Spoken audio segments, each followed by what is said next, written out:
Hello students, our today's topic is poetic devices.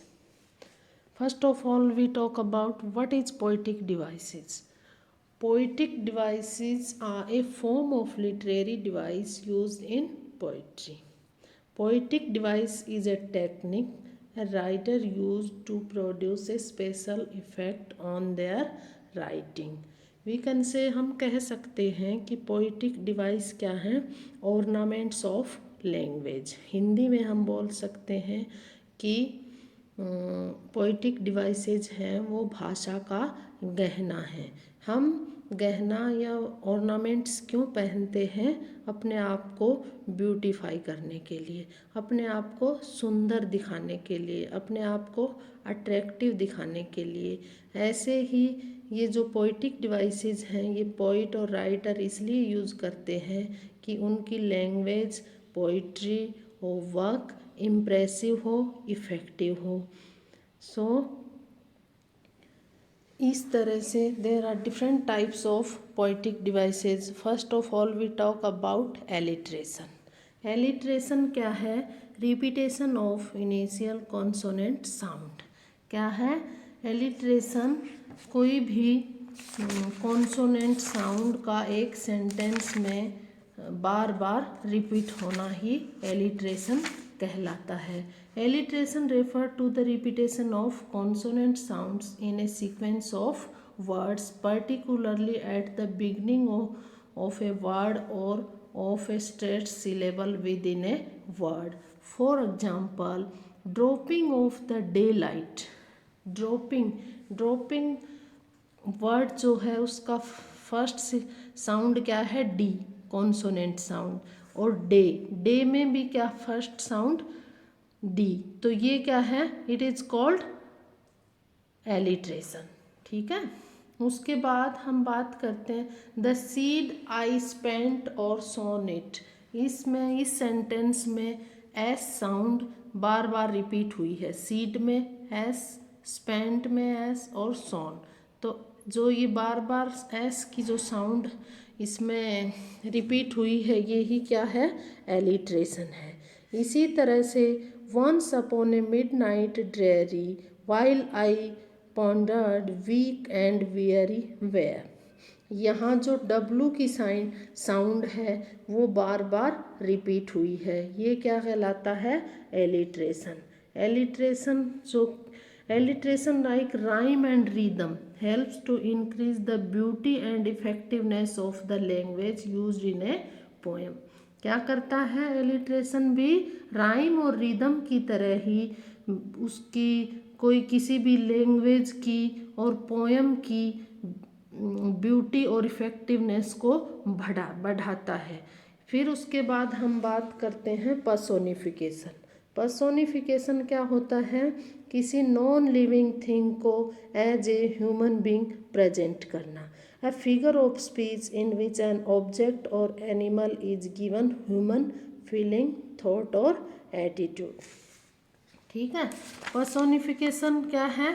इसमें किसी भी नॉन लिविंग थिंग को as a human being present करना. It is a poetic device where human qualities are attributed to inanimate और non human beings. For example जो हमारे John Keats की poem है ओड टू ऑटम, उसमें उन्होंने autumn जो कि एक सीजन है उसको पर्सोनिफाई किया गया इस पोएम में. ऐसे ही ये एग्जाम्पल है then the sun smiled at us. इसमें सन को क्या है?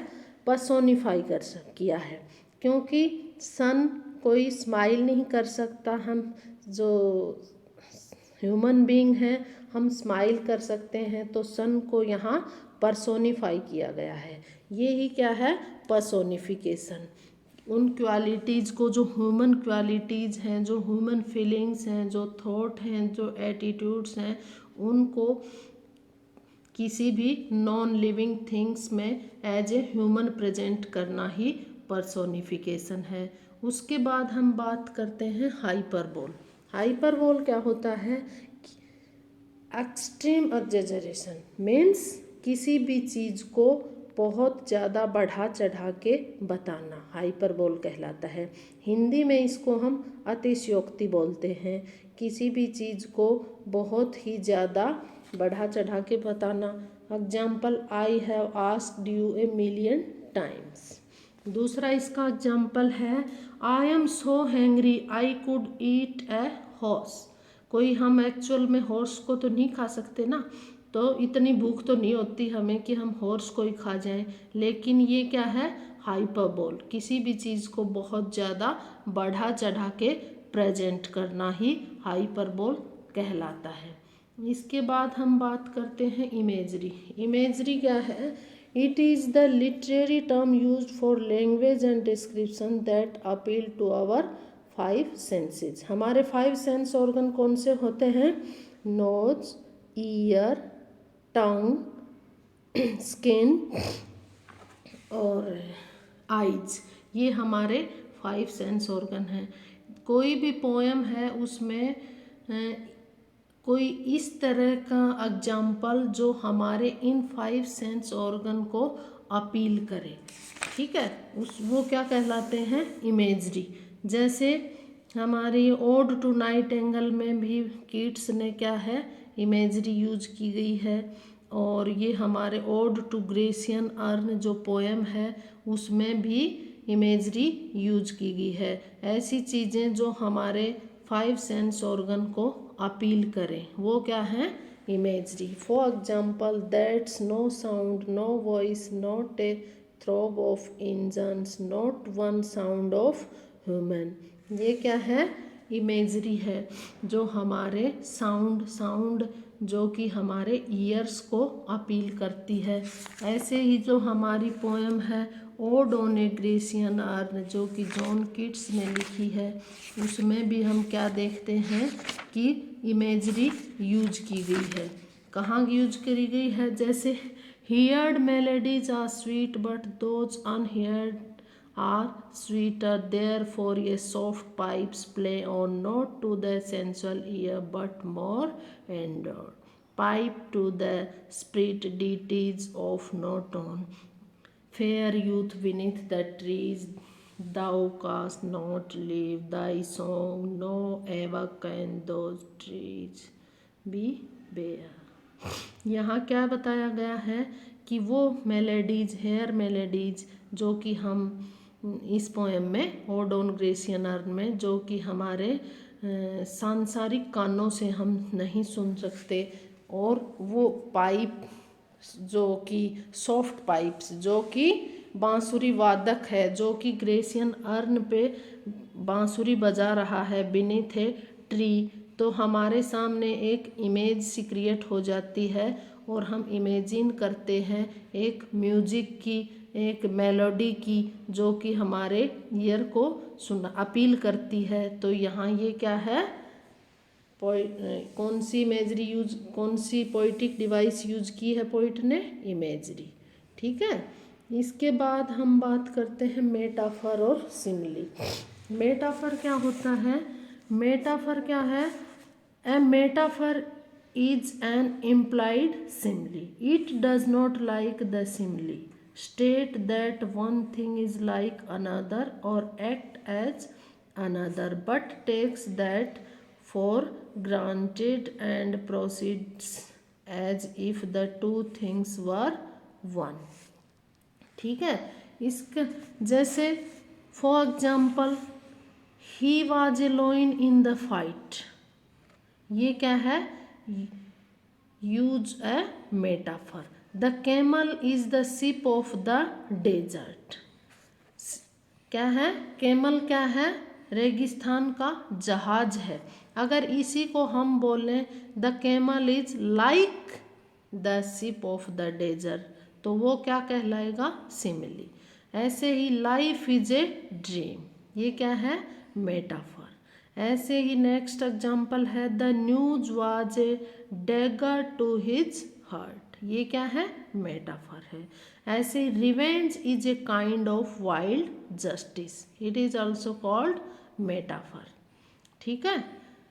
इसमें मेटाफर में क्या है? कोई भी दो डिफरेंट चीज़ में कुछ कॉमन होता है। ऐसे ही सिमिली इज, इसके बाद हम बात करते हैं simile. Simile is common poetic device.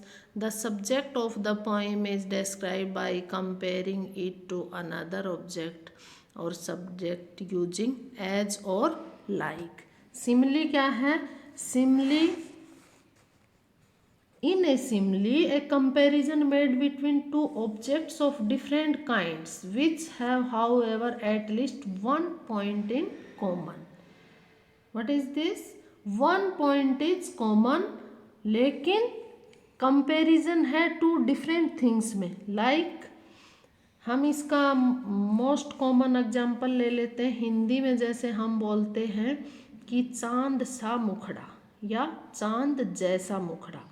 Face, चांद, मून और फेस दोनों क्या हैं? अलग अलग चीज़ें हैं, लेकिन सुंदरता उसमें क्या है? कॉमन चीज़ है। और लाइक और एज यूज करके इसको सेंटेंस में यूज किया गया है। ऐसे ही हम अगला एग्जाम्पल लेते हैं, creeping as quietly as a mouse. और दूसरा example, sly like a fox. हम नहीं बोलते लोमड़ी जैसा चालाक, ठीक है, लोमड़ी जैसा धूर्त। तो क्या हम यूं बोल देते हैं कि चांद जैसा मुखड़ा। ये सब क्या है? एग्जाम्पल ऑफ सिमिली, ठीक है। उसके बाद हम नेक्स्ट बात करते हैं राइम। राइम क्या होता है? राइम स्कीम भी होती है हर पोएम में। तो जो राइम है, rhyme is the repetition of syllables typically at the end of a verse line. Rhymed words conventionally share all sounds following the word's last stressed syllable, ठीक है। Rhyme is one of the first poetic device that we become familiar with, but it can be tricky poetic device to work with, matching content to a rhyme pattern like a lot of skill, ठीक है। Rhyme जो है, rhyme scheme हम तुम्हें बताते हैं कि एक सोनेट में भी राइम स्कीम होती है। अब तुम्हारा सबसे फेमस जो इसमें आपकी बीए सेकेंड ईयर में जो सोनेट 18 है विलियम शेक्सपियर का, उसमें भी ये राइम स्कीम है। आप अपना ये पोएम खोलिए, इसमें हम आपको बताते हैं जो लास्ट वर्ड है हर लाइन का, उसका उस सिलेबल का साउंड को पहचानिए। फर्स्ट है डे, डे को हम इसको हम ए बोलेंगे।